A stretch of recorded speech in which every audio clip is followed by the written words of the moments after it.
Good morning, everyone. Today, the House of Commons will sit to debate the government's new COVID-19 legislation. Conservatives support getting help to Canadians who are struggling. We have been proposing solutions to fix the wage subsidy since April. It is now the middle of July, and instead of implementing our changes to help businesses and workers, the Trudeau Liberals are making things worse. The Liberals' new wage subsidy is a complex web of rules and regulations that will trap businesses in paperwork and accounting fees, making it harder for them to get the help they need. This is further proof of the fact that Justin Trudeau has no plan to help Canadians get back on their feet or to restart our economy. Now, I plan to ask the Prime Minister about his lack of a plan today. I also plan to ask him about his $900 million scandal and ask him when he would be appearing at committee to testify. But instead of showing up to answer questions, as he said he would last week, he's taking a personal day today. He chose the date at which the House of Commons would convene, and he's not showing up for work today. Now, Justin Trudeau cannot hide from this scandal. He didn't make a mistake. He made a choice to hand almost $1 billion to a charity that has paid multiple members of his immediate family almost $300,000. An organization that employs immediate family members of the finance minister's family and that has close ties to the Liberal Party. This is the kind of scandal you would expect to hear in a corrupt country halfway across the globe, not in a G7 country like Canada. But given the Prime Minister's history, it's not really that surprising. Justin Trudeau est le seul Premier ministre de l'histoire du Canada à avoir été reconnu coupable d'infraction aux lois sur l'éthique. La première fois, parce qu'elle a accepté des vacances payées sur une île luxurieuse. La deuxième, parce qu'elle a usé de son pouvoir et de celui de son bureau pour contourner, miner la crédibilité et finalement discréditer l'ancien procureur général Jody Wilson-Raybould pendant le scandale de corruption SNC-Lavalin. Attorney General Jody Wilson-Raybould elle est sous enquête pour la troisième fois en 3 ans pour avoir récompensé une organisation qui a payé des membres de sa famille. The Trudeaus have appeared in, participated in, and financially benefited from dozens of WE events since Justin Trudeau became Prime Minister. Each time, they were given a platform to promote their personal brand and the Liberal Party's policies. Now we know they also got paid. Meanwhile, WE, the organization, has received multiple sole-sourced government contracts, the latest worth almost $1 billion. That raises serious questions about the Trudeau government's relationship with WE. Almost $1 billion, no competition, no oversight, and no accountability. Sorry, just isn't going to cut it. C'est pourquoi les conservateurs ont écrit à la commissaire de la GRC pour demander une enquête criminelle. Nous avons aussi écrit à la vérificatrice générale et à l'ombudsman de l'approvisionnement pour leur demander de faire enquête selon leur mandat respectif. Thanks to the hard work of Conservatives, 2 parliamentary committees are investigating. It should have been 3, but Liberal MPs on the Ethics Committee decided to help cover up Justin Trudeau's latest ethics violations and blocked a vote on Friday that would have launched further committee meetings. That is shameful, and I hope that they are held accountable by each one of their constituents in the next election. Justin Trudeau cannot be allowed to sweep this latest scandal under the rug. Just last week at the Finance Committee, we learned that we charity cabinet ministers lobbied cabinet ministers to adopt a proposal where before the Canada Student Service Grant was ever created. We also learned that WE is not registered to lobby the government. Shortly after that, the Prime Minister personally announced the new program. We are told that WE immediately, in fact, on the same day, submitted a revised proposal which Cabinet ultimately approved. That's not normal, and the government cannot use the pandemic as an excuse. Justin Trudeau utilise le pouvoir de son bureau pour s'enrichir, récompenser ses amis et faire taire les critiques. Les Canadiens ont de nombreuses questions sur le scandale de 900 millions de dollars de Justin Trudeau et ils méritent des réponses.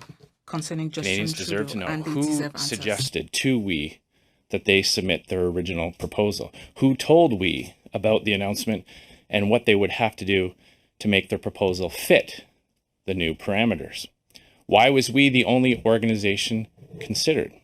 Did ministers know about the financial relationships between the Trudeau family, the Morneau family, and the we organization? Would that have changed their position on awarding the organization almost $1 billion contract? Do other ministers or their family members have financial relationships with we charity?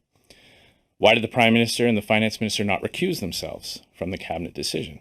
Was the Prime Minister aware that red flags had been raised about we's financial dealings? Was he aware that we has amassed $43 million in real estate holdings in downtown Toronto? These are all questions that must be answered during the course of the many investigations. Le gouvernement Trudeau doit immédiatement remettre tous les documents relatifs à ce contrat. Nous savons comment le Premier ministre a usé de son pouvoir par le passé pour cacher la vérité aux Canadiens. We know how the Prime Minister used his power in the past to hide the truth from Canadians. We would not let this go. Conservatives will not stop until Canadians get answers. We'll now take some questions, starting with questions on the phone. Quick reminder to reporter, one question, one follow-up. Nous allons maintenant prendre des questions, en commençant par des questions au téléphone. Un petit rappel, c'est une question suivie par journaliste. Opérateur, avons-nous une première question? Thank you, merci.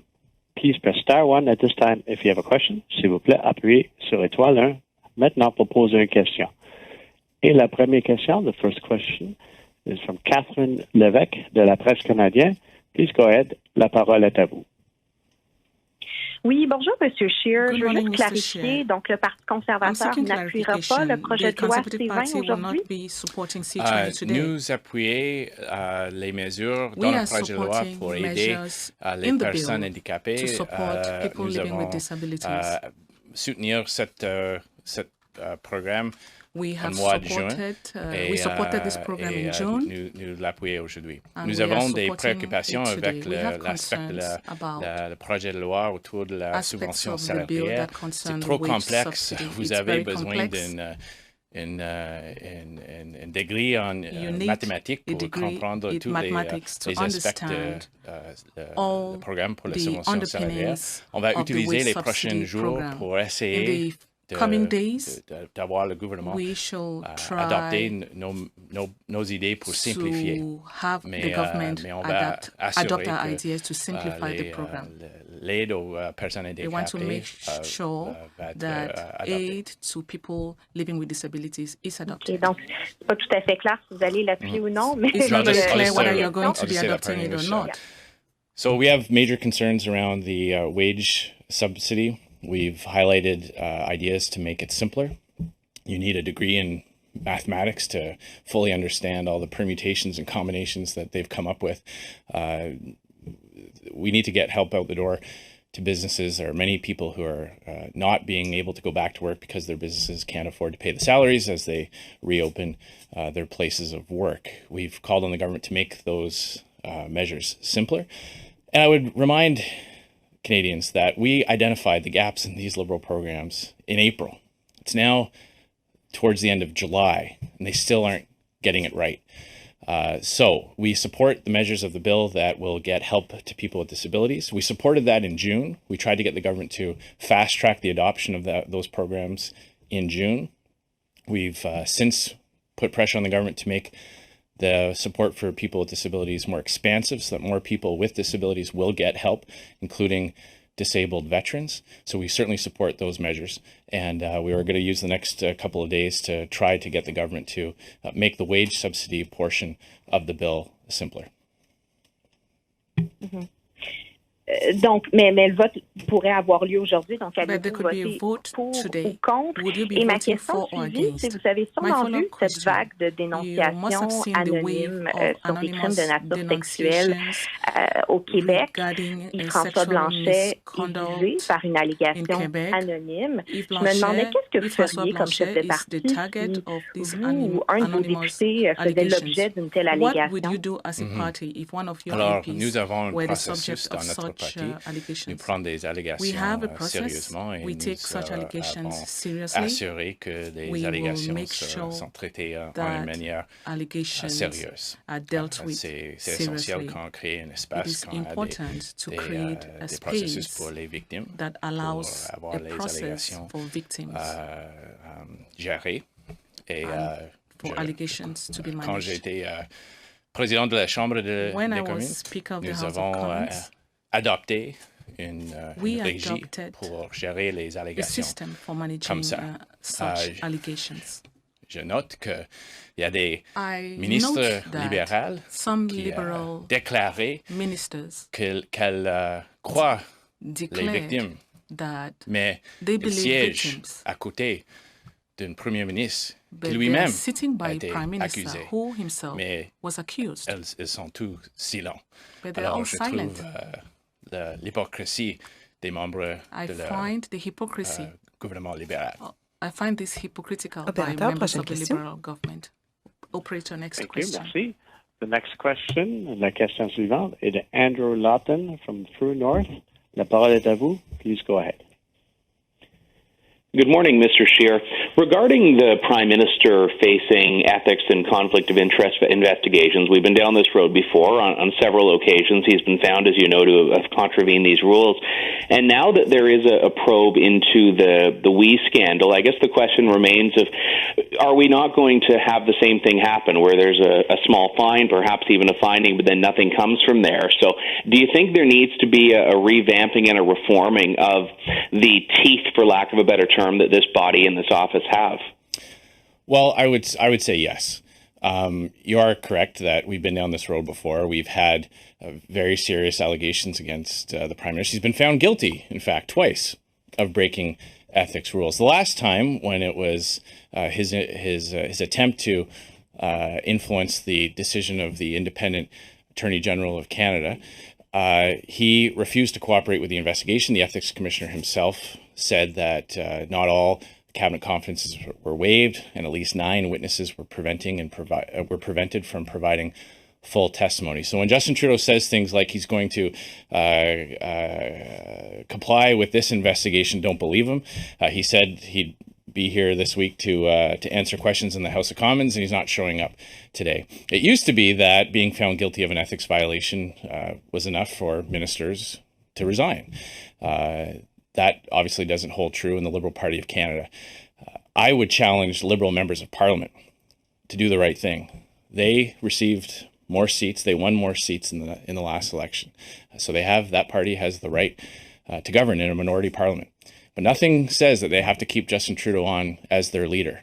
And as he goes down this road, as more and more information comes to light about his unethical behavior, each and every one of them has a choice to make as to whether or not they allow him to continue to lead their party despite the cloud hanging over his head. So if they allow him to continue, if they don't demand that he resign, then they are telling Canadians that they are comfortable with his corruption.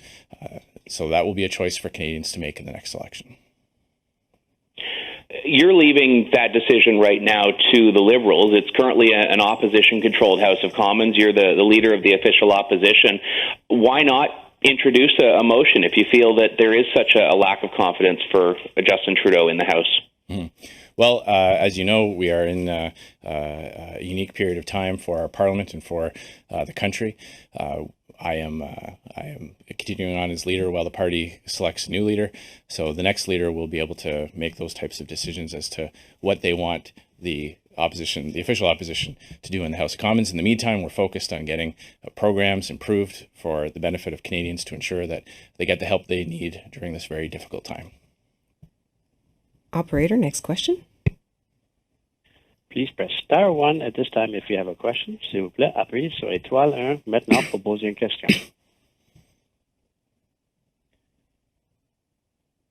There are no further questions. Oh, we do have a question from Marieke Walsh. Nous avons une question de Marieke Walsh du Globe and Mail. Please go ahead. La parole est à vous. Oh, I'm sorry. Please go ahead. Hi, it's Marieke. I'm wondering what more your party plans to do if you're saying that the Prime Minister is hiding right now. What specifically can you do to push for more accountability on the WE controversy?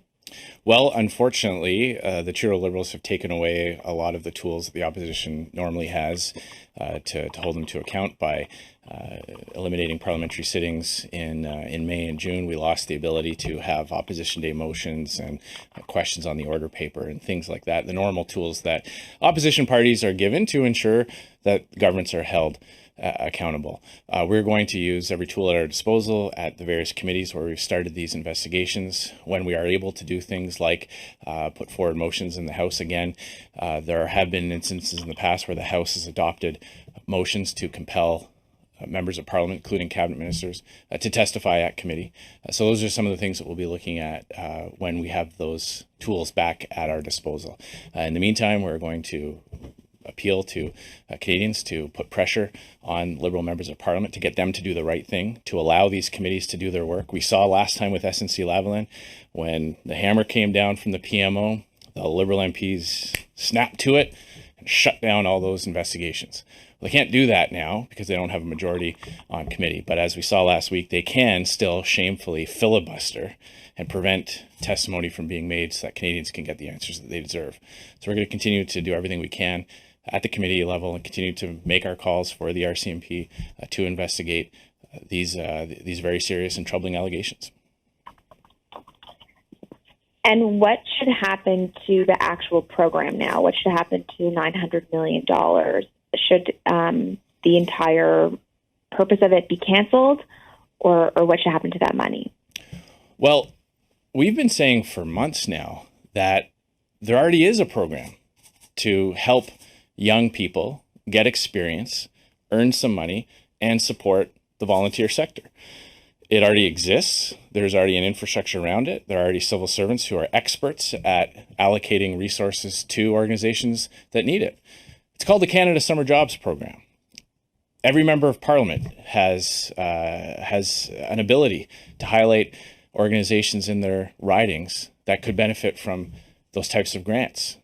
So what we've been saying is there's a way to do it without having a sole source an organization that has close ties with senior Liberals.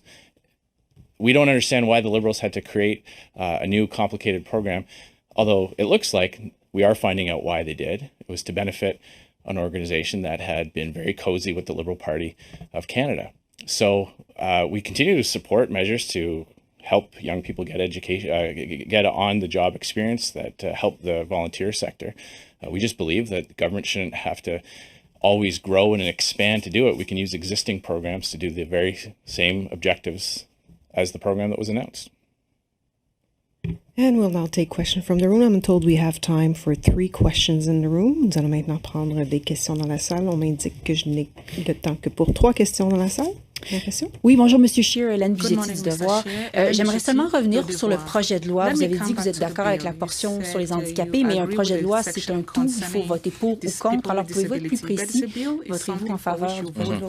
Il y a des négociations entre les leaders de la Chambre dans tous les partis. Il y a des options pour assurer que l'aide pour les personnes handicapées soit adoptée en même temps qu'on soulève nos préoccupations, nos inquiétudes avec le projet de loi. Alors, on va assurer que l'aide pour les personnes handicapées sera adoptée. C'est pas très clair ce que vous voulez diviser le projet de loi, mais ma deuxième question, c'était pas ça. Je voulais revenir sur la question des allégations visant Yves-François Blanchet. Vous les avez eues. Êtes-vous du même avis, par exemple, que de Mélanie Joly, qui dit que même si elles sont anonymes, ces allégations, M. Blanchet doit y répondre? Vous pensez quoi de cette situation? Comme j'ai noté, c'est Mélanie Joly a un siège à côté de Justin Trudeau, qui lui-même été accusée des gestes inappropriés. Elle a été tellement silente pendant les nouvelles autour de Justin Trudeau lui-même. Et c'est toujours la même chose avec les libéraux. Quand il y a une accusation dans un autre parti, elle est très vite pour dire qu'il croit les victimes. Mais quand il y a une allégation contre Justin Trudeau, elle est très silente. Moi-même, nous avons un processus dans notre parti. J'ai adopté, quand j'étais président de la Chambre des communes, nous avons adopté une régie pour les allégations. Quand j'étais élu chef du Parti conservateur, j'ai adopté un processus pour notre parti et j'ai confiance dans notre processus et j'espère que tous les autres partis ont un processus similaire. Pour M. Scheer, Louis Blouin de Radio-Canada, juste pour clarifier les choses sur le projet de loi aujourd'hui, est-ce qu'il faut s'attendre, parce que le NPD et le Bloc vont appuyer le projet de loi tel quel, est-ce que vous allez appuyer le projet de loi tel quel, donc il y aurait consentement unanime aujourd'hui? Est-ce que c'est votre compréhension? Je crois que nous avons trouvé une position unanime de la Chambre. On va voir dans quelques heures si ça reste. Mais je suis confiant que l'aide pour les personnes handicapées va être adoptée très vite. Comme j'ai dit, oui, c'est une partie de projet de loi entier. Et c'est difficile de voir le gouvernement libéral utilise la pandémie pour cacher ses faiblesses. Il a créé un lien entre la subvention salariale et l'aide pour les personnes handicapées. Il joue des petits politiques avec l'aide pour les personnes handicapées. Et nous avons vu ça en mois de juin. Les conservateurs ont proposé une solution pour adopter un projet de loi pour donner l'aide aux personnes handicapées immédiatement dans une manière très vite. Les libéraux ont refusé, ont bloqué la motion en mois de juin. Alors, on va assurer pendant les prochains 2-3 jours que l'aide pour les personnes handicapées soit adoptée. Pour revenir sur M. Blanchet, est-ce que vous êtes rassuré par ces explications ou êtes-vous toujours inquiet? Avez-vous toujours des questions sur les allégations le concernant? Comme j'ai dit, nous avons un processus dans notre parti pour gérer les accusations comme ça. Et c'est à chaque parti et chaque membre de chaque caucus de déterminer si pour assurer que leur propre parti a un processus aussi. Et je dis encore que c'est hypocritique de voir les ministres libéraux très vite déclarer qu'ils croient les victimes dans un cas, dans un autre parti, mais elles restent toujours silentes autour des allégations dans sa propre parti. Hi, Mr. Scheer, Rachel Haynes from CTV National News. I'd just like to go back to clearing up a few of the things that you're saying about today's bill. Are any of the wage subsidy changes going to be passing today? Because you keep saying that you're going to be working over the next few days to get the changes that you want to see. So how is that going to look like over the next few days? Are you going to ensure that House returns over the next couple of days? Mm-hmm. Well, the House is returning today at noon. Justin Trudeau picked today. He could have picked any day he liked. We tried to get this bill to support people with disabilities passed in June. Justin Trudeau refused. The Liberals blocked our unanimous consent motion. Then he picked today to come back to debate this bill and also to participate in question period. Then he decided to take a personal day. Well, it's completely unacceptable that he doesn't show up for work on the day that he chose.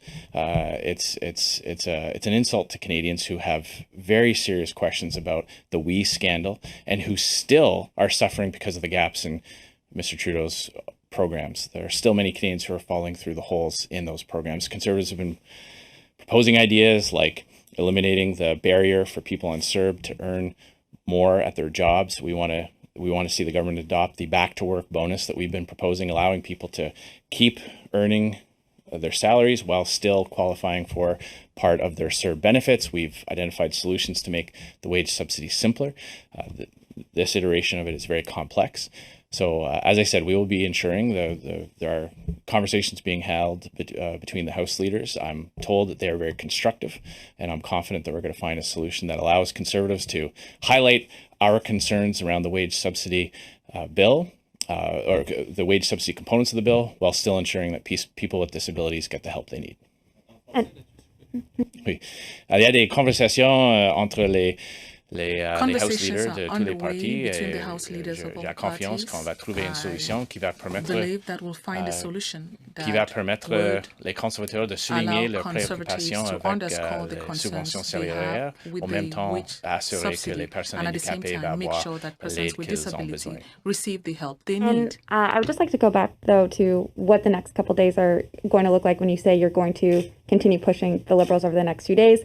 How exactly are you going to be doing that? And maybe you can add more to the conversations that you're having. And also, what specifically are the solutions that you're proposing to make the changes that you want to see to the wage subsidy? We're going to be using question period today and debate today to highlight the problems with the wage subsidies, the complexities therein. We've heard from the Canadian Federation of Independent Businesses. We've heard from our constituents who are saying that, what they need is a easy to access program. There are still companies that should qualify for the wage subsidy being told that they don't for very technical reasons. And now, instead of having a very simple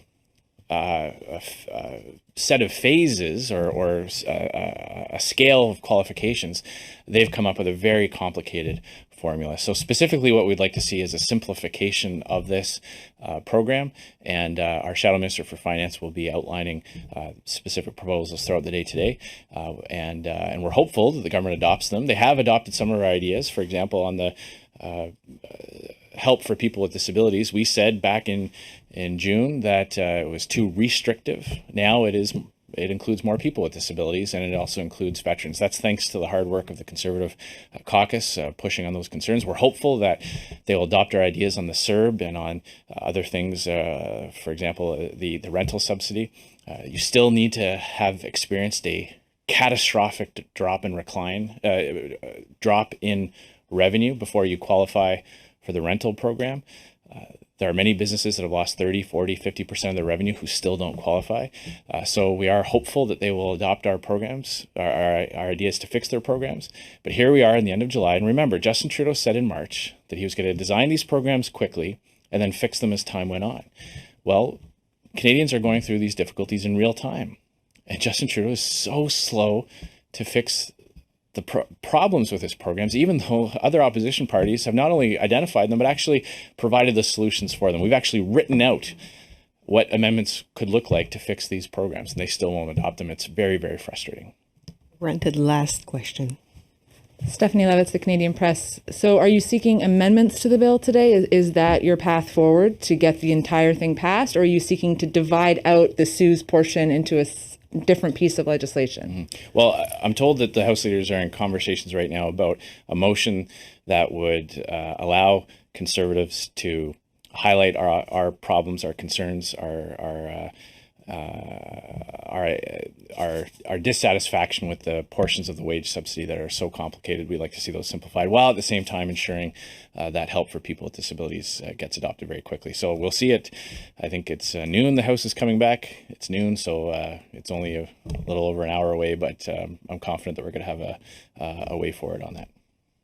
And if not, do you have a trick up your sleeve that you intend to pull to delay the proceedings? I'm told that we're finding a lot of common ground between the House leaders to ensure that this bill is able to proceed. So I don't anticipate the need for reaching back into the Speaker's bag of procedural maneuvers.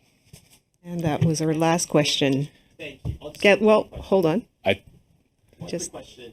Electronic voting, that report is public. How do you feel about that? Can you tell us if your party is going to support that?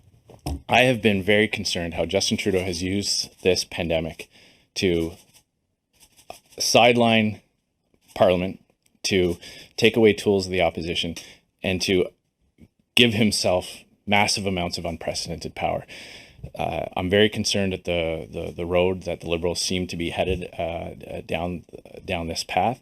We prefer as our House Leader wrote to the Speaker, we prefer solutions that maintain the traditions of Parliament, in-person meetings. There are ideas that you could have for personal ways of voting.